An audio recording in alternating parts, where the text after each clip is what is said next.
जय माँ काली, जय माँ दुर्गे श्रोतागणों। स्वागत है आपका धार्मिक कथाओं की इस दुनिया में। यहाँ पर आपको पुराणों से मिलने वाले ज्ञान से अवगत कराया जाएगा। श्रोतागणों, आज की जो मैं कथा सुनाने जा रही हूँ वे शिव जी के सोमवार की व्रत की कथा है। जैसा कि सब लोग जानते हैं कि सोमवार का दिन भगवान शंकर को समर्पित किया गया है। इस दिन शिव जी का ध्यान कर उनकी विधिवत पूजा करने से प्रावधान है कि इस व्रत की प्रभाव से सभी मनोकामनाएं पूर्ण होती हैं और जीवन सुखी होता है। इस दिन के महत्व से जुड़ी हुई पौराणिक कथा कुछ इस प्रकार है। बहुत समय पहले की बात है कि किसी नगर में एक साहूकार रहता था। वह साहूकार बहुत ही धर्मात्मा था तथा भगवान शिव का परम भक्त भी था। हर सोमवार भगवान शिव की उपासना करना और विधि अनुसार उपवास रखना उसका नियम था। धन धान्य से उसका घर भरा हुआ था, लेकिन उसे एक बहुत बड़ा दुख था। उसकी कोई संतान नहीं थी।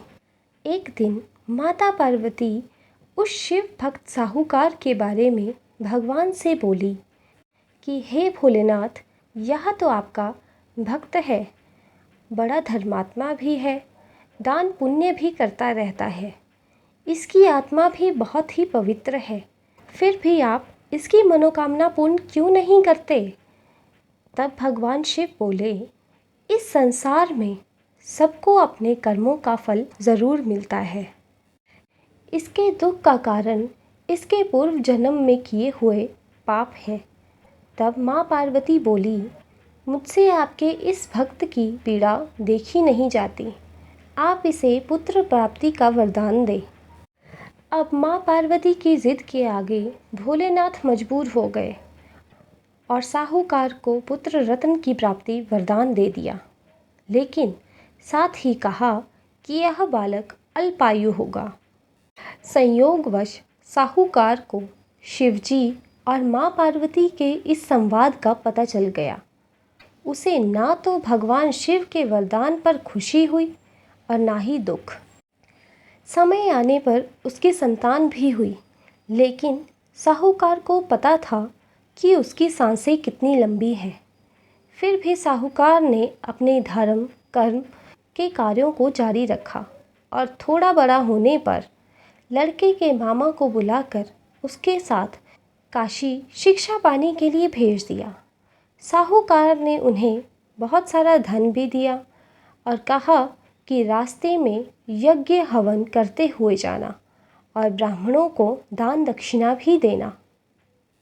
साहूकार के कहे अनुसार वे रास्ते में सच्चे मन से यज्ञ हवन करते हुए जा रहे थे कि रास्ते में एक नगर में राजा अपनी कन्या का विवाह करवा रहा था। वहीं जिससे कन्या का विवाह तय हुआ वह एक आँख का काना था और इस बात को राजा से छुपाया गया था। पोल खुलने के डर से लड़के वालों ने मामा भांजे को पकड़ लिया और भांजे को काने दूल्हे के स्थान पर मंडप में बैठाकर शादी करवा दी। अब लड़के ने मौका पाकर राजकुमारी के दुपट्टे पर सच्चाई लिख दी, जिससे यह बात राजा तक पहुंच गई। उसने अपनी कन्या को ना भेजकर बारात को वापस लौटा दिया। उधर मामा भांजा काशी की ओर बढ़ गए। अब लड़के की शिक्षा भी संपन्न हो गई थी तथा उसकी मृत्यु का समय निकट आ रहा था। शिक्षा पूरी होने के कारण उन्होंने काशी में एक बड़े यज्ञ का आयोजन किया, लेकिन लड़के की तबीयत खराब हो गई तो उसे मामा ने आराम करने के लिए भेज दिया। क्योंकि उसका समय पूरा हो चुका था, इसलिए लेटते ही लड़के की मृत्यु हो गई। भांजे को मृत देखकर मामा की हालत खराब हो गई तथा वह विलाप करने लगा।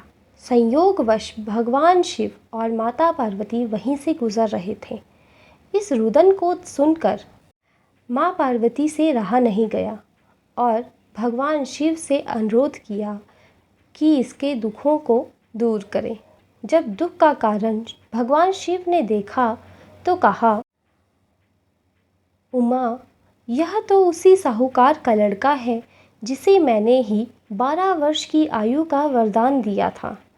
अब तो इसका समय पूर्ण हो चुका है। तब माँ पार्वती जिद पर अड़ गई कि इसके माता पिता को जब यह खबर प्राप्त होगी तो वे बिल्कुल ही सहन नहीं कर पाएंगे। अतः आप इस लड़के के जीवन को दान दें। तब भगवान शिव ने लड़के को जीवित कर दिया। अब लड़के के मामा की खुशी का ठिकाना ना रहा। शिक्षा पूर्ण हो चुकी थी, इसलिए वे अपने नगर लौटने लगे। तो रास्ते में जिस नगर में उसका विवाह हुआ था वह राजा यज्ञ करवा रहा था। वे भी उस यज्ञ में शामिल हो गए। राजा ने लड़के को पहचान लिया और अपनी पुत्री को उसके साथ भेज दिया। उधर साहूकार और उसकी पत्नी अन्न जल छोड़ चुके थे और संकल्प कर चुके थे कि यदि उन्हें पुत्र की मृत्यु का समाचार मिला तो वे जीवित नहीं रहेंगे। उसी रात सपने में साहूकार को भगवान शिव ने दर्शन दिए और कहा, हे भक्त, तुम्हारी श्रद्धा व भक्ति को देखकर सोमवार का व्रत रखने व कथा करने से मैं प्रसन्न हूँ और तुम्हारे पुत्र को दीर्घायु का वरदान देता हूँ। अगले ही दिन पुत्र को देखकर खुशी के मारे उनकी आंखें छलक आई और साहूकार ने भगवान शिव व माता पार्वती को नमन किया। भगवान अपने भक्तों की परीक्षा ज़रूर लेते हैं, परंतु अगर भक्त अपनी आस्था नहीं छोड़ते और भगवान का नाम लेकर जीवन की कठिनाइयों का सामना करते हैं तो भगवान भक्तों को उचित वरदान भी देते हैं। सोमवार का व्रत करने व इस कथा को सुनने मात्र से ही सभी मनोकामनाएं अवश्य पूर्ण होती हैं। आशा करती हूँ कि आप सभी को मेरे द्वारा सुनाई गई यह व्रत कथा पसंद आई होगी। और अगर आप इसी प्रकार की कथाओं को सुनना चाहते हैं तो धार्मिक कथाओं के इस चैनल के साथ में ज़रूर जुड़ें। इस चैनल में आपको पुराणों से मिलने वाले ज्ञान से अवगत कराया जाता है। अगर आपके मन में कोई भी इसी प्रकार की कथा को सुनने की इच्छा है तो आप नीचे कमेंट बॉक्स में उस कथा का नाम अवश्य लिखें और मैं कोशिश करूँगी कि मैं उस कथा को आपके समक्ष रख सकूँ। कमेंट बॉक्स में जय माँ पार्वती और हर हर महादेव लिखना ना भूलें। जय माँ काली, जय माँ दुर्गे, जय माँ आदिशक्ति भवानी।